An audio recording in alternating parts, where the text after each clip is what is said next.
Here's my $500 barn find. Definitely not a show bike, but considering where it came from, looks pretty decent.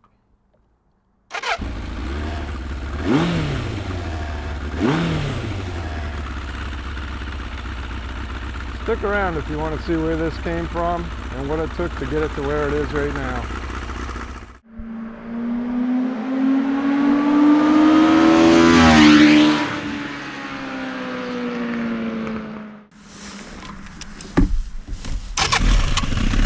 I knew as soon as I got ready to unload this thing from the truck, it was rougher than I had hoped it was going to be.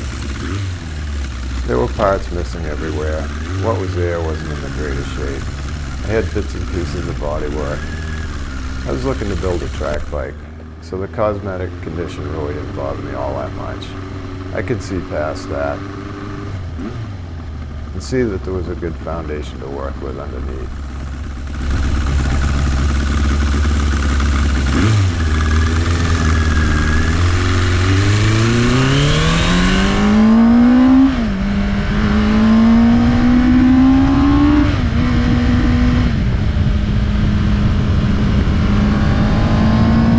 I've always loved these bikes, not GSXRs in general, but the 85 to 87 years specifically. This was the first real race replica you could buy right off the showroom floor. It had the same effect on me as when I first saw a Ducati 916. Different time, but the same emotion. I actually owned a 998, the successor to the 916, a few years later. That was the first bike I ever took to the track, and I really regret selling that one. This bike took about a year from the time I pulled it out of the barn till the time I took it to the track. Ultimately, it ended up with a set of brand new Mikuni RS36 flat slide carbs, upside down forks, 17-inch wheels, a rear shock from a first generation Yamaha R1, and more bits and pieces than I can even count. Eventually, it made it to the track. In this video, I'd like to talk about what it took, what I learned along the way, what I'd do differently if I had to do it again. Most importantly, where I ended up with this bike and what I have planned for it now. When I got it home, the reality of what I had taken on became clear pretty quickly. $500, the price was right, but it was a lot rougher than I thought it would be. Years of neglect written all over it. The carburetors would certainly need work, and the fuel tank was questionable. But here's what I saw. A solid frame from an '86 GSXR750, an engine that had potential, and a platform that would make for a really interesting track bike. The teardown is really where I started to see what I was up against. I realized pretty quickly that every nut and bolt on the frame would have to be replaced along with bearings and bushings, which you'd expect on something this old, and given the fact it had been sitting in the barn for who knows how long. I planned on using as many parts as I could, but a lot of them were beyond repair. Finding parts for a bike this old, especially this particular model, is almost impossible. They were either really expensive or in pretty tough shape. Fuel tanks and bodywork are the toughest ones. I went through 3 tanks before I got one that finally worked. The tank on the original bike looked pretty good from the outside. Even looking down through the fuel filler hole, it didn't look too bad. But a lot of these bikes that sit for a long time usually have fuel left in them, and it eats its way through the tank from the inside out. On this particular bike, it always happens right down here in both the corners. So the first tank, I ended up cutting a section out of it to see if I could weld in a patch plate. But the more I cut away, the worse it looked. So I ended up getting the second tank. That one was pretty much the same story. Looked pretty decent outside, but it had the same rot issues down in the corners that this one did, that the original one did. So tank number 3, not too bad. Looked good on the outside again. Inside looked pretty good. And I started inspecting the lower part of the tank, and it looked reasonable. So I put some epoxy sealer in it just to make sure it would hold fuel, and did a rattle can paint job on it. Actually came out pretty good. Did a 2-part epoxy clear coat over it and some decals. Doesn't look bad for what it is. This is where the build got interesting. The 1986s came with standard upright forks, which was fine. That was the standard for sport bikes back at that time. I wanted something that was a little bit more suited to the track. At the time, a friend of mine and I were selling used parts on eBay. We happened to have a 94 GSXR with upside down forks and 17-inch wheels. I ended up finding a first generation R1 rear shock that I used for the rear. The transition on the forks was pretty straightforward. Only needed new headstock bearings, which I would have replaced anyway because this has been sitting so long. The rear shock was pretty easy as well. It was pretty much a bolt-on replacement. It was just a little longer than the stock shock, so I had to compress it a little to get it to bolt up. Just a little more preload. The 86 also came with 18-inch wheels. If you've ever shopped for 18-inch tires, you know the problem. They're almost impossible to find a good quality track duty tire or even a good street tire in 18-inch. So I had the 17s off from the 94 and put those on, and it was pretty straightforward on that too. Just added spacer on the chain side just to get this chain and sprockets aligned. Other than that, it was pretty straightforward. A lot easier than I thought it was going to be. I also replaced the front brake calipers with a 6-pot caliper from a first generation Hayabusa. Added some stainless lines. That improved the braking quite a bit.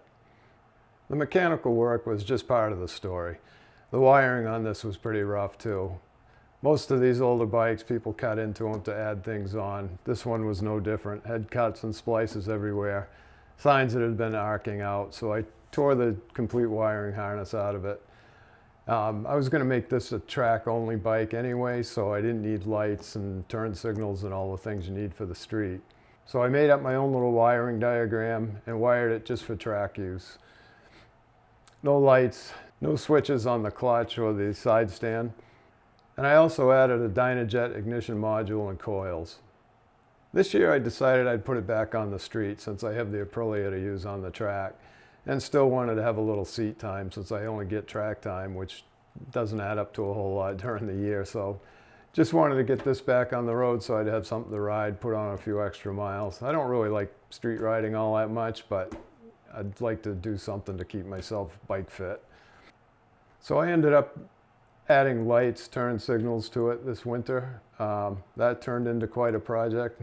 I updated my schematic and rewired it so I could include lights, turn signals, and a horn, tail light, etc. I didn't wire the clutch switch back in or the side stand. I didn't have the diodes that came off from it originally and miscellaneous parts, and I really didn't want to spend any more money on it at this point. So other than the side stand and the clutch, it's street legal and ready to go. Now for the carbs. I wasn't looking forward to the carb situation right from the beginning. I knew I was up against it. I tried several times to rebuild the carbs that were in it, but they were just too far gone. I could never get it to run right. After many frustrating hours of taking the carbs apart, putting them back together, putting them back on the bike, I finally decided this isn't worth it. I ended up buying a set of Mikuni RS36 flat slides. Even those are a little bit finicky. I still haven't got them worked out so they're perfect all through the rev range. But they're getting close. And there's a reason why everything's fuel injected now. One piece of advice I'll give, if you ever take on a project like this, count on about 3 times as much carburetor work as you plan on, or as much time anyway, and money. Along with all the electrical and mechanical, the bodywork was the next thing. This came with some aftermarket fiberglass body parts. They were pretty rough as well. I put them on the bike for a little while and thought I was going to use them, but it just turned into too much work to get them to look good.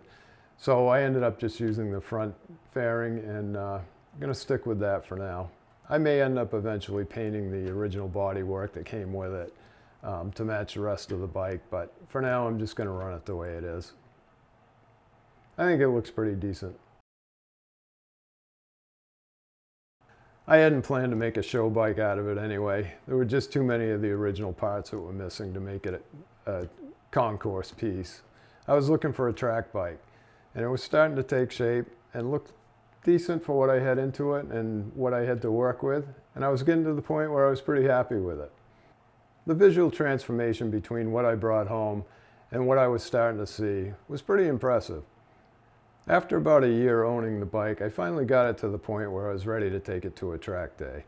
The day went pretty well, all things considered.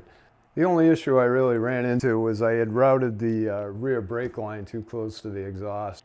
It had melted the plastic coating on the brake line.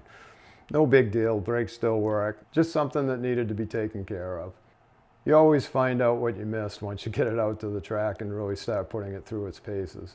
With the new front end and suspension setup, it handled more like a modern bike, but not really.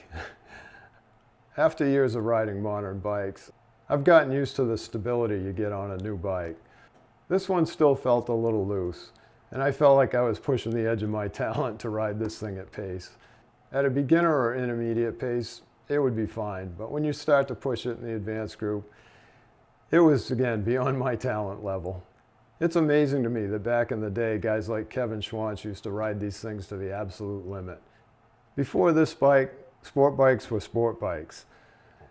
But back in the day, this was the bike that every street squid wanted, myself included. I had recently purchased a 900 Ninja. It was a great bike and I really loved it. But when I saw this, I thought, man, that's a completely different animal. I should have waited another year.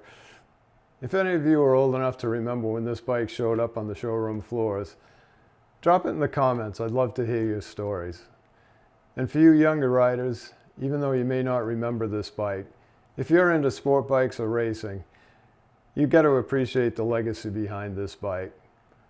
All modern sport bike technology started in this era. So was it worth it? Yes and no. Would I do it again? Not unless it was on something really special. Another old classic, maybe an old Ducati. Then I'd have even more trouble finding parts.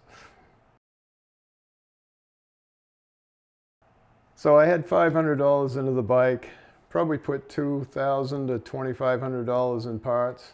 So call it $3,000 all in. I could have easily bought a second-hand track bike for that kind of money. But I had something special. Something you don't see at every track day, that's for sure. And I guess overall, it was a pretty rewarding experience. If you're a tinkerer and you really enjoy working on bikes and don't mind taking the time, it's a worthwhile project. But if you're in a hurry to get to the track, my advice would be to buy something used. You can pick up a pretty decent used track bike that's already been set up for the track for $3 grand. So this started as a $500 barn find. And what I ended up with, I'm pretty happy with overall. Just goes to show with a little time and dedication, you can turn a barn find into a track bike if that's something you're interested in doing. The carbs are still a little finicky. I'll probably never really trust the chassis at pace, but I think for now I'm going to hold on to it. I'm sure I couldn't replace it for $3,000. Please hit subscribe if you've enjoyed this video and follow along with what's coming next.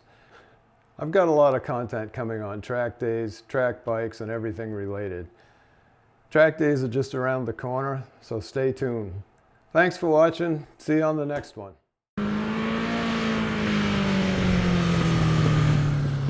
Mm.